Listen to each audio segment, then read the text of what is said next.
What's going on, everybody? Welcome to the Sunday Night Showdown edition here for Week 5, live on Rotogrinders for the low price of free $50. I'm here with Keith. You know him as what? EYS819 over on the Twitter, Keith? Yep. Ice819. Ice? Yep. Why'd you? So, oh yeah, because it goes with the last name, right? Yep. I was just so I always had my name right when I did online poker. I wanted everyone to know who I was, and I wasn't afraid of anybody, so I just put my name out there. I didn't come up with anything cool. Yeah. So it carried over to DFS, but yeah, right. So we're mourning Dak Prescott's ankle that just snapped in half. Let's hope nothing like that happens to some of the players we're going to use tonight in this showdown. And this is a really fun game, I guess, Keith. Let's go over sort of a couple things that are happening particular for this game. One's the weather. I checked it right before the show. It looks like it's probably going to rain the entire game for this. It's going to be heavy. It's going to be light at times, but I'm expecting rain basically the entire game in Seattle from what I've checked on radar and a couple of people online. The other thing is wind. We're going to have gusts up to 30 miles an hour, and I guess the trend is later in the game, the winds pick up a little heavier, right? So if Russ has to cook late in the game, or, if Kirk Cousins has to throw all those deep balls he's chucking in the third and fourth quarter, maybe the wind's whipping that around a little bit. But those are a couple of the weather things. The other one is Carlos Hyde. I was expecting him to be inactive. He is inactive. It opens up, right? You need some Hail Marys. If you're throwing Russ into the captain spot tonight on DraftKings, you're going to play one or two guys who could legitimately just take a zero tonight to do that. So we're going to have to talk about how to do that. So that's a couple things off the top for this particular game. We'll talk about some strategies on, hey, what does a rain game look like? How do I make a rain lineup and things like that. But first, Keith, let's jump in here. Let's talk Russ in the captain on DraftKings, because I think sometimes you can use the quarterback and captain, and Russell Wilson's having a great season. Why don't you want to use Russell Wilson in the captain? However, he's expensive on DraftKings tonight, and if you use him, I've got it pulled up here, and I'll mess around with some builds for you. If I put Russ in the captain spot on DraftKings, a couple of things are going to happen. One is you're legitimately going to take two players who could get a zero for you. I think that's what most of the Russ lineups look like. And two, I think most of the lineups are all going to look the same because everyone's going to play Irv Smith because he's $200 on DraftKings, and that's really the only way you can afford Russell Wilson. I think the Russell Wilson lineups are all going to look the same tonight. So where are you on this? I know you're playing a bunch of teams out there. Yeah. So Irv Smith is kind of the free square. He might get zero, but he's at least going to be out there on the field. He's basically free. So I think pretty much every Russ captain team is going to have Irv Smith. You mentioned Hyde is out as well, so that opens up some value options in the Seattle backfield. We saw Homer and Dallas both play last week, and they both caught passes as well. So Homer sitting there at 1.2K and Dallas at $400. So I think both of them are great options in a Russ captain lineup. What does a Russ captain lineup look to you, right? Because you got to think it's really windy. I think Carson's probably underpriced a little bit on DraftKings too. Are you playing Carson in your Russ captain? Because if you play, if I go and I play, Lockett and I try to play Metcalf in here, I mean, I got to play Irv Smith and a prayer and another prayer to get something like that to work tonight. What are you finding your Russ lineups to look like? Yeah, so for that reason, they're all going to look the same, and it's going to be duplicated a ton. So I'm not playing a bunch of Russ in the captain at all. I think it's a Chris Carson game. The weather, and then especially the wind late.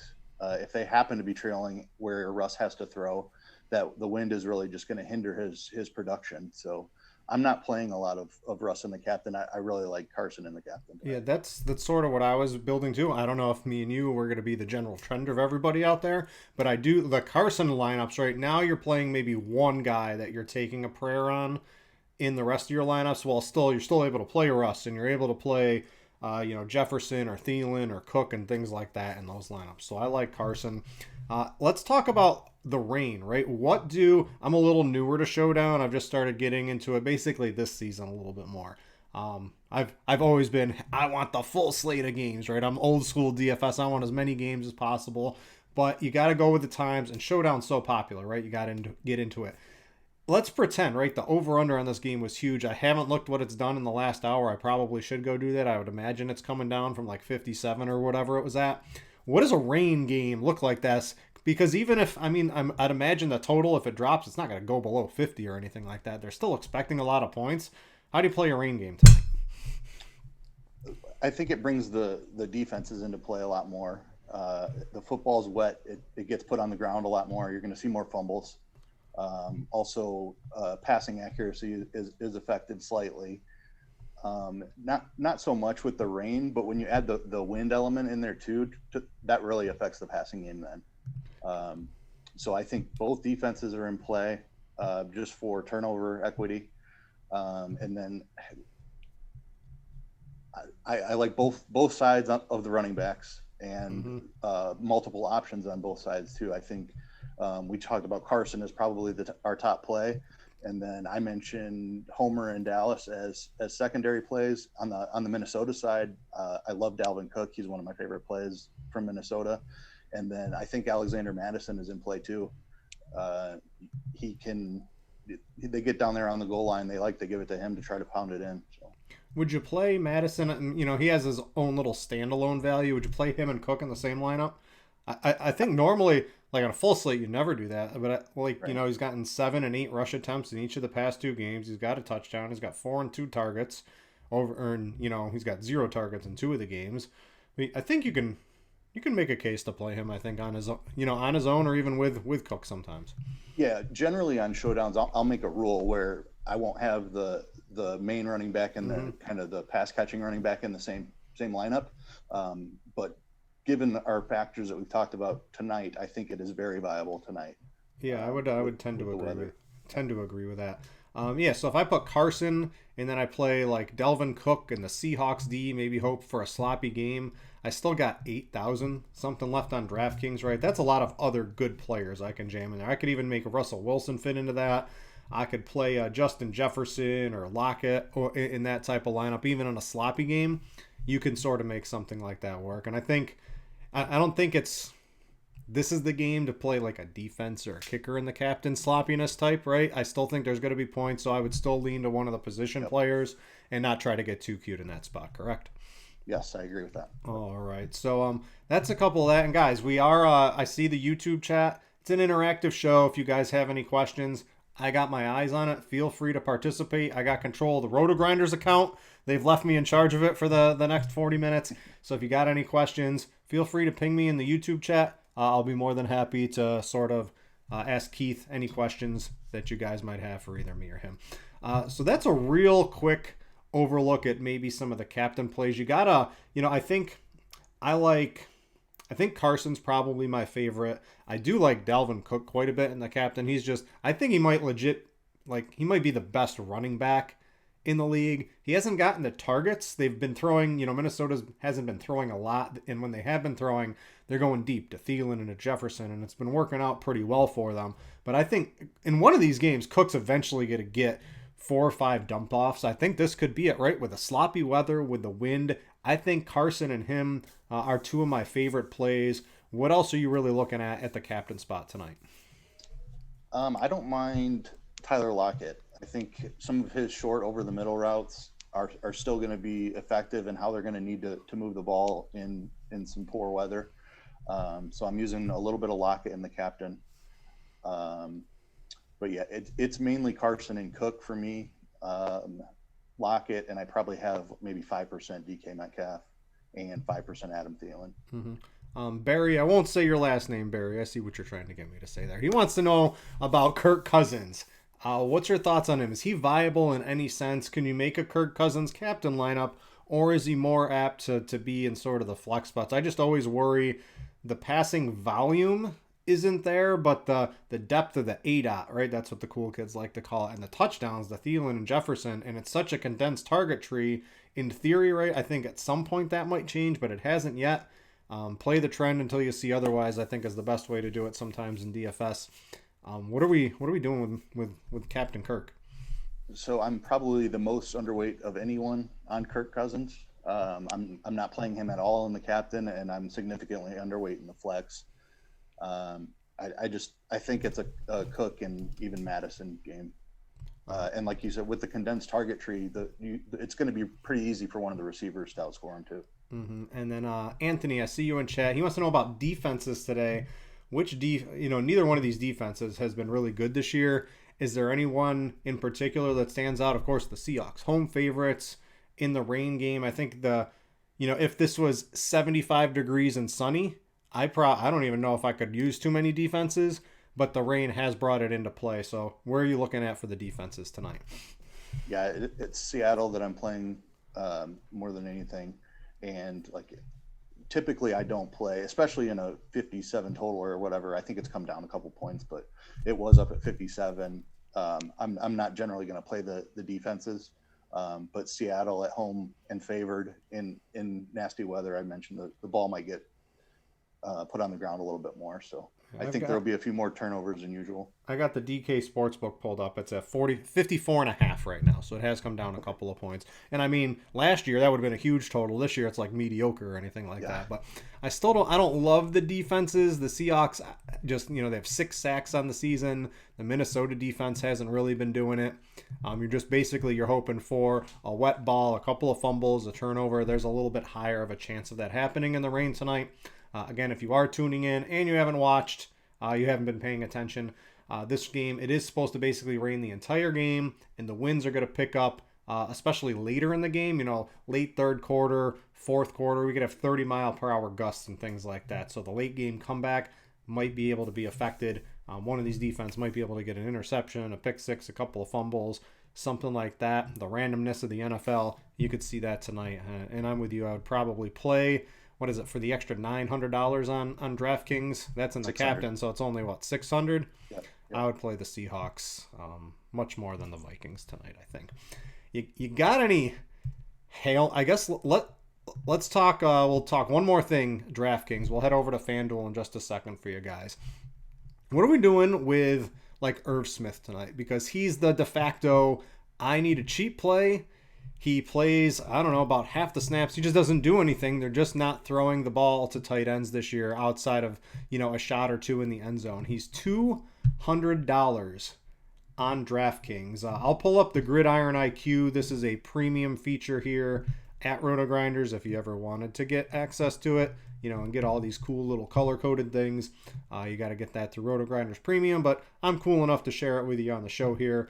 The snaps, Kyle Rudolph on the season, 77% of snaps. Irv Smith, 62%. They basically run the same amount of routes. They basically get the same amount of air yards. They get the same amount of targets.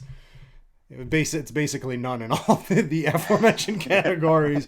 But what are we doing? Because he's 200, right? I would expect Irv Smith to be, 1,700, 1,800. And I pulled it up earlier, and it was 200. I was pretty shocked at it. What's your take on him? And again, we covered this in the Russ captain lineups. Everyone's playing Irv Smith in the flex, and it's just going to lead to a lot of very similar Russ in the captain lineups tonight.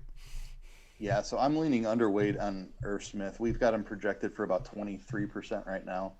I'm probably going to be about half of that. Mm-hmm. I'm leaning more towards the secondary running backs over Irv Smith. I think you can still make it work with the savings at running back. There's a chance he's going to be out there and just not touch the ball the entire game. If you're playing him, you're hoping he falls in the end zone. Mm-hmm. Just little to no volume. It is very concentrated to the two main targets and a couple of Dalvin Cook dump-offs every now and then. But when Minnesota's been passing, they've been pushing it down the field, which is why both Jefferson and Thielen have been able to perform well, because they're getting these 20, 25-yard downfield targets even without a little bit of volume. And, hey, maybe tonight they do get the volume and those guys can put up some big performances. So I do like them. I want to jump over to FanDuel, and I think it's a little different, right? If maybe some of these people are new, FanDuel, a little different than DraftKings. There's no price difference in the MVP spot. I basically got 3 MVPs in play for me on FanDuel tonight. I got Russell Wilson, and I got the 2 running backs. With the wind, the weather, if I was going to make a stand, I would let the field, try Tyler Lockett and DK and Kirk Cousins in the MVP. I'm going to go with the known quantities, I think. Yep, I agree. That's exactly what I'm doing too. All right. And the salaries, you got any, a couple of your favorite stacks? You can play a lot more of the good players on FanDuel today. What's your overall strategy over there tonight? I'm jamming running backs again. Let me see where. Yeah. Um, Yeah, I think I would legit lock Carson and Cook into every lineup I make on FanDuel. yep, that's exactly right. And even in the Russ lineups, I'm going to try to get. I'm definitely going to have Cook and probably going to try to get Carson in there a little bit too. Mm-hmm. Yeah, I like those. You got DK. It's a little bit different. DK is cheaper on FanDuel, but he's more expensive on DraftKings tonight. So if you want to get your DK exposure, hey, you might not get live scoring on your game tonight on FanDuel, but you can get some cheaper guys on DK Metcalf over on FanDuel tonight if you want to do that. Um, a couple we didn't really talk about the Minnesota receivers, and the other guy I want to mention too is Greg Olsen. Greg Olsen is like the cheap mid-tier guy who's getting some targets, Yep. who I think is Especially on reasonable. FanDuel. Like he's like, and I don't think a lot of people are going to be using him. And he's really picked up 6 and 7 targets in his past couple of games. He's got 1 touchdown on the year. He's going to end up if Russ is going to continue. He's going to have 6 or 7 touchdowns by the time the season's over, I'd imagine. I sort of like him. I think he's a little bit more in play on DraftKings. You can just play a little bit, play the best players on FanDuel. But do you have a take on him? And then, how are you approaching the Minnesota receivers? I think they're pretty close in projections, in my opinion, with this new look Minnesota passing game. Yeah, on Olsen, I think he's perfectly fine on FanDuel too. He's really cheap. He's only 7,000, so he's a couple thousand under like an Adam Thielen and a Justin Jefferson, um, in that route. So I'm playing Olsen as well on FanDuel. The Minnesota wide receivers, it's definitely been Justin Jefferson taking on a huge role the last 2 weeks. So he's priced up there though. Like he's what is he on next to Thielen? Thielen's at 9.8 and Jefferson's at 8. So you're saving 1,800 on DraftKings. And then on FanDuel, 12.5 versus 10, so 2.5K. I'm playing more Thielen than Jefferson just because that price is up there and we've seen it from Thielen for a lot longer. Mm-hmm. So Thielen is my preferred play. Yeah. So the snaps. It's basically Thielen and Justin Jefferson near every snap players right now. Earlier in the season, they were sort of mixing in Olabisi Johnson as the number 3. That's sort of, he's gone to the number 3 wide receiver, or number 3. Yep. And Chad Beebe has had sort of hit or miss, right? At least on Gridiron IQ, didn't see a single snap last week. It was just Olabisi Johnson. So I think we had Beebe projected for like 4 or 5%. If they're making the switch, maybe they got to play some 4 wide receiver. But I mean, they'll play. They've got 2 good tight ends in Rudolph and Irv Smith, so that's like the packages they like to play here. So if you need the absolute dart throw, you can play Olabisi Johnson. But I think I would really just stick to Jefferson and Thielen. I think they're pretty interchangeable. I don't really have a preference. I think Jefferson's really good, and we know Thielen's good. And that's basically where I stand on that one. Again, guys, don't forget, if you want to ask us any questions or anything like that, I've got the YouTube chat pulled up. We'll interact with you on the show. More than happy to answer any questions you have on either FanDuel or DraftKings on this little showdown slate here. One guy we didn't mention, who's seen some volume here recently, is David Moore. Yep. I think he's in play as well. Yeah, so Moore is like he's gotten a couple deep targets and getting a couple little end zone throws from Russell Wilson. Anyone that is on the field and can catch balls from Russell Wilson is in play. We have him projected. I've got DraftKings pulled up at 11, basically 12% owned. Probably wouldn't throw him in the captain, right? Probably not your best captain pick. Where do you stand on Moore tonight? Yeah, I'm over the field on that 12% for sure. We saw it as recently as last week. David Moore just kind of dominated the touches at wide receiver. Lockett didn't have a catch in the first half, so it's definitely possible. And that's always where I'm attacking Showdown. Is I'm trying to find something that's low owned, but something that has at least a probability of happening. Mm-hmm. So like the Irv Smith touchdown is pretty unlikely to happen, but the David Moore Oh yeah. catching 6 balls is much more likely to happen. So Yeah, so last week, Lockett, Metcalf, basically every snap players, David Moore. If you want an absolute 1 in 150 dart throw, Freddie Swain is out there catching a couple balls every now and then. You don't need more than any of them. And how much is Swain's? The problem is he's 1,400, right? And Irv Smith 200 on DraftKings. Big difference, and you need a lot of that. But if you have some money, I think it's okay to leave. Probably even a bunch of money sometimes in Showdown. What's your, I guess we can talk about some rules and things like that. What's your typical, I think, on the main slate, right, I tend not to leave more than $200 on like a tournament team. But in Showdown, even on this slate, right, that has a couple of good players and expensive one, I mean, you can leave $2,000-$3,000 on the table sometimes. So what kind of restrictions have you placed in your build rules for that tonight? as far as salary, Yep. I'm comfortable sometimes leaving up to like 10,000. Whatever happens. Yeah, like on the 49ers showdown last week, we had Deebo Samuel at $200. So I had some teams that had even more than 10,000. Mm-hmm. Tonight, I don't think that it's quite as viable to leave that much, but I'm totally comfortable leaving 2,000-3,000. Absolutely. I see someone in chat want to know what the total on this game was.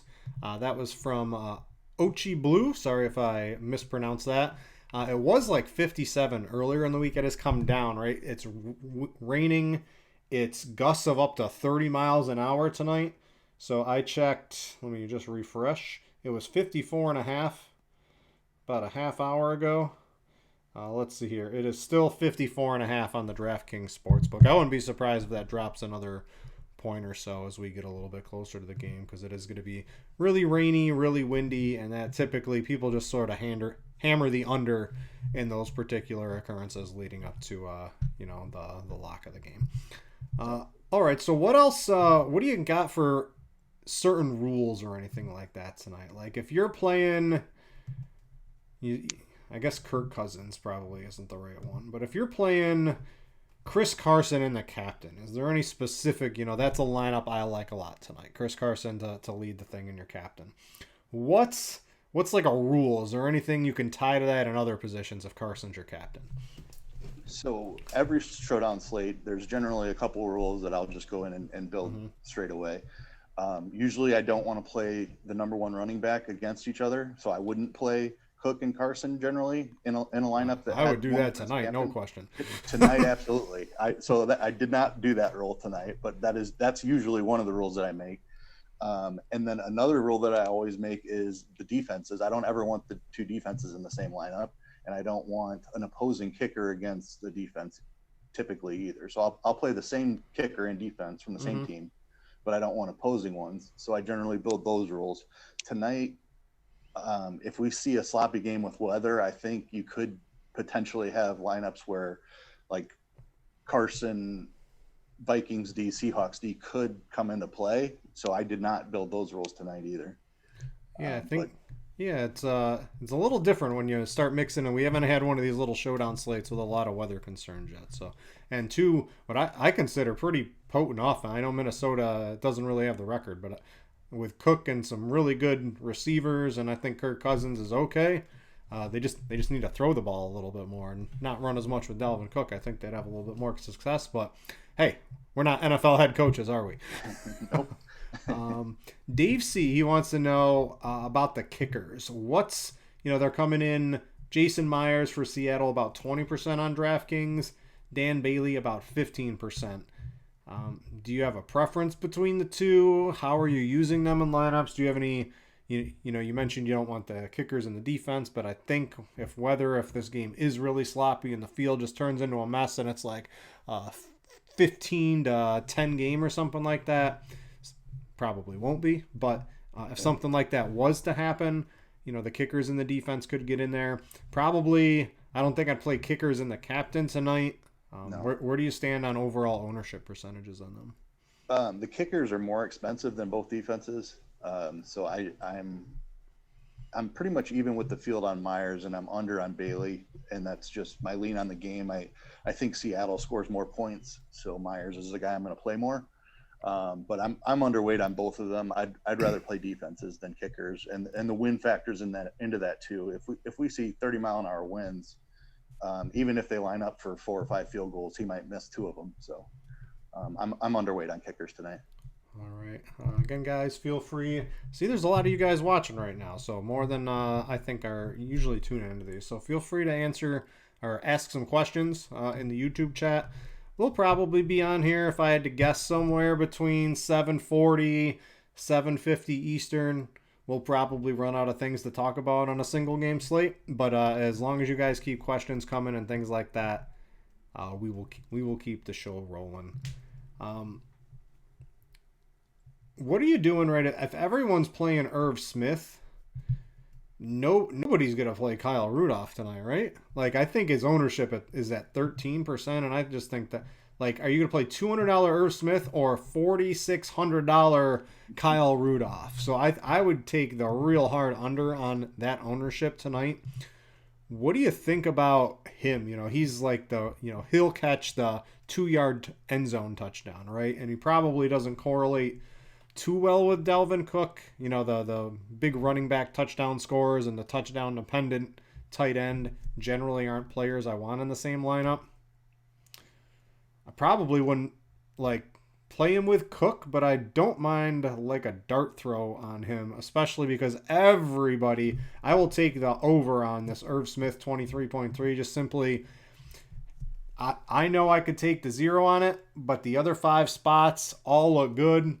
I'll roll the dice with it. I think a lot of people are going to do that tonight. Yeah, I agree with you. It's tough to play Rudolph when he's that much more expensive than Smith, and they're not that much different of a play. It's not something I'm doing. Like I said, I'm leaning towards a run-heavy game script. So Kyle Rudolph at that price is not something I'm doing tonight. All right, so I don't like to give all the premium stuff out on the YouTube on the free show here, but what I'm going to do, I see Wes. He wanted to know about the best build without naming players. So 3-3, 4-2, all that sort of fun stuff. So on the premium side, we have Slate IQ. It breaks everything down. I don't want to give away all the stuff that all the premium members pay for.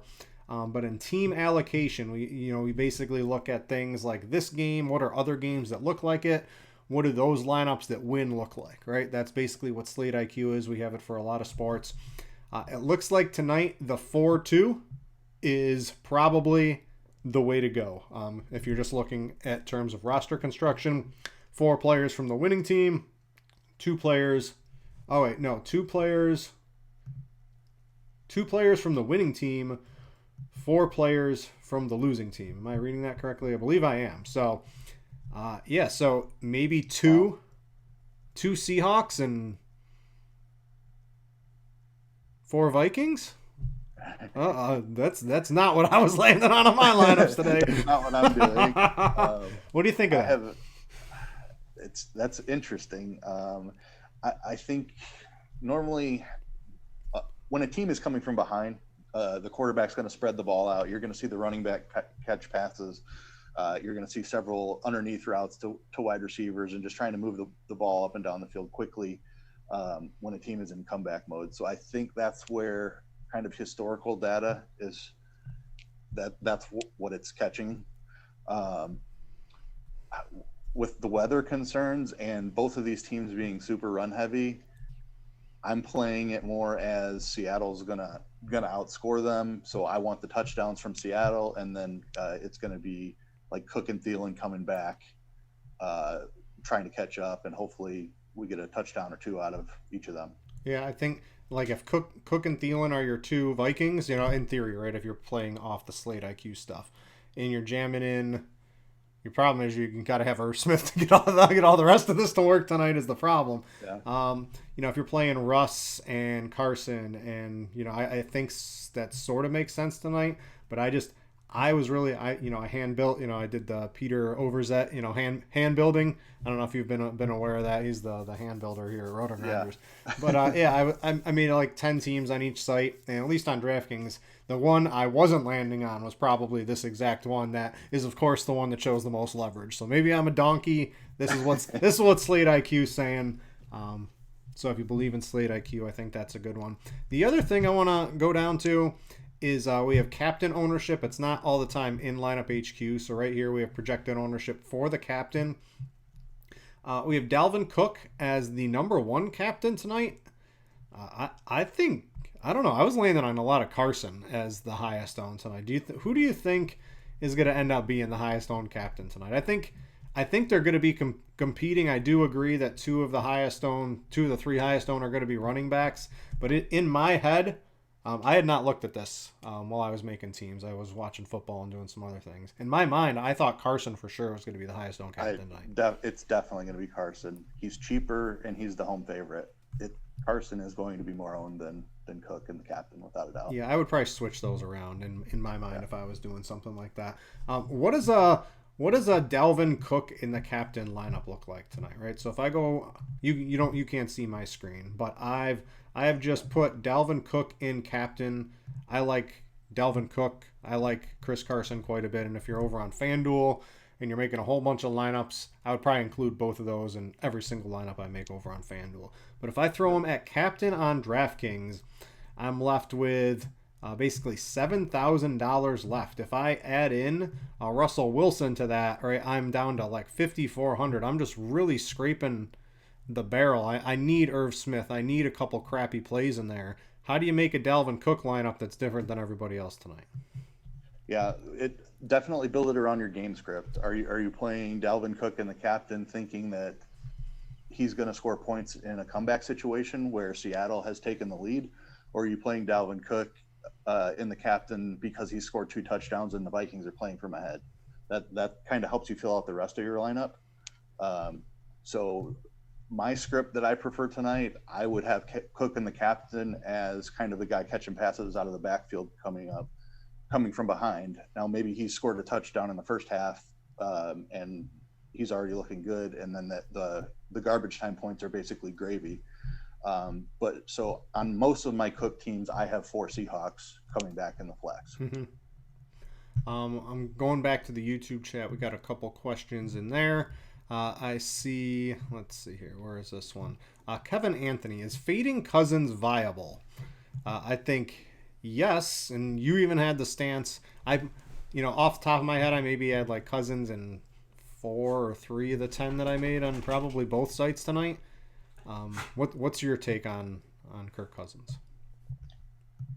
I think I'm playing about half the field in the flex, and I have 0 in captain. Mm-hmm.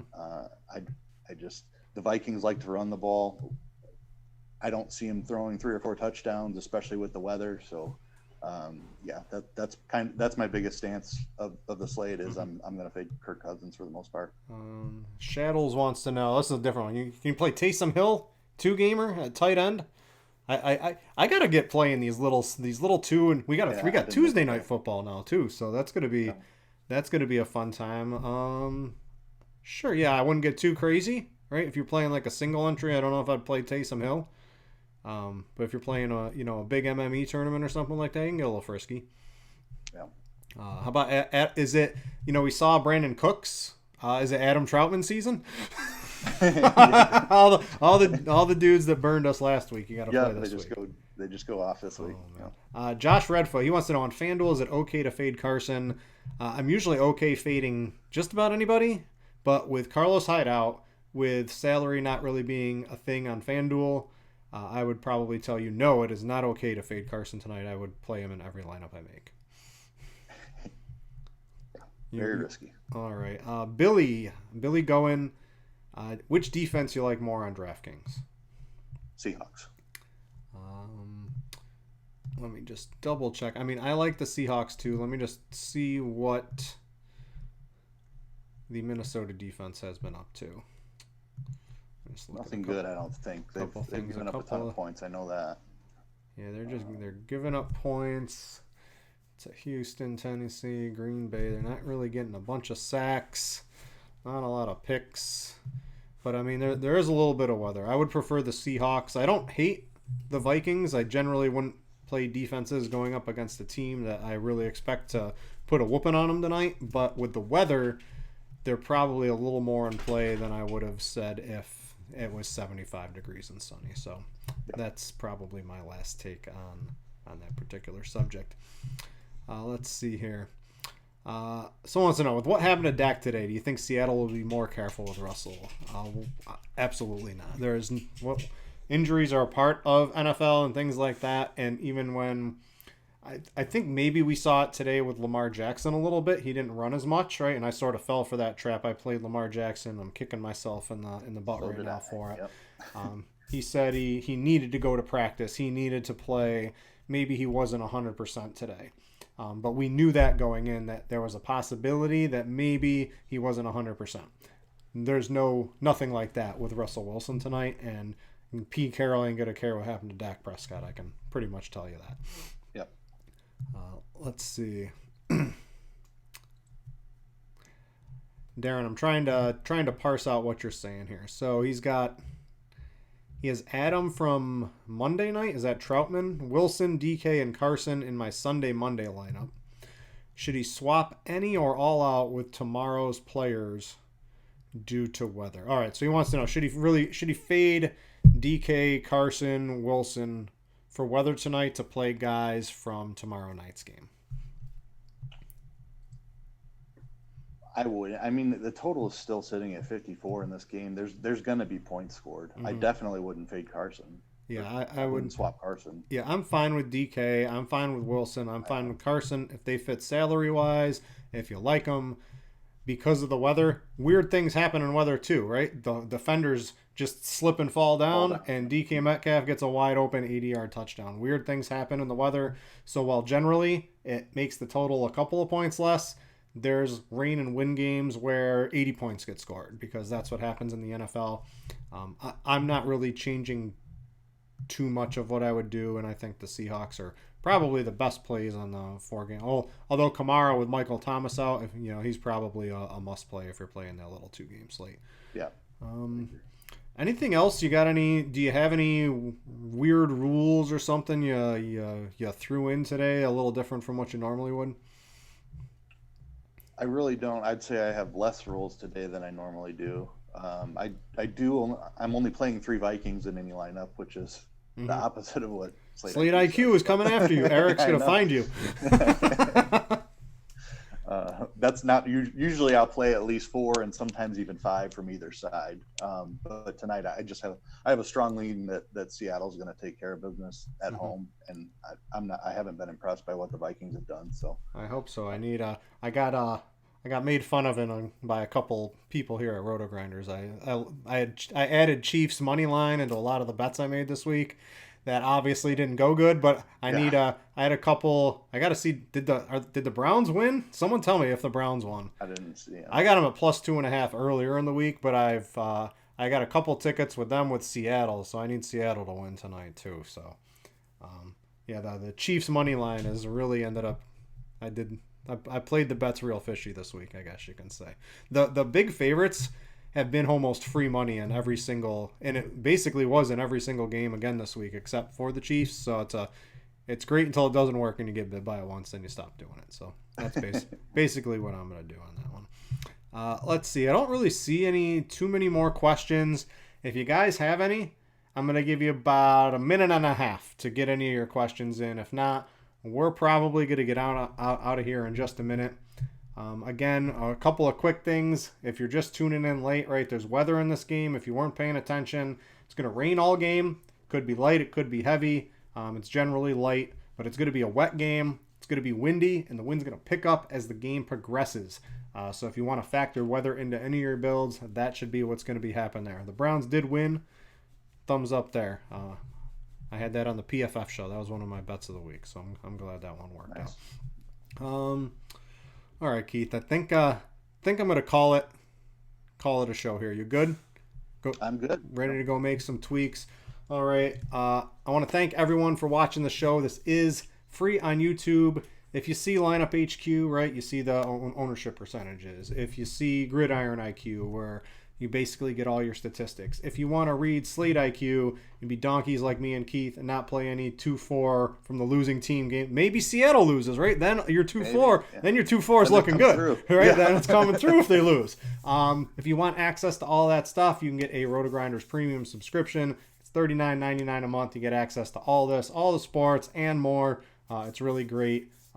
Way too cheap in my opinion, but give it a look if you're looking for some premium stuff out there in DFS. We got two more questions. We're going to get out here after that. Mutton Chop. Who would you rather play with Carson, Homer or Dallas?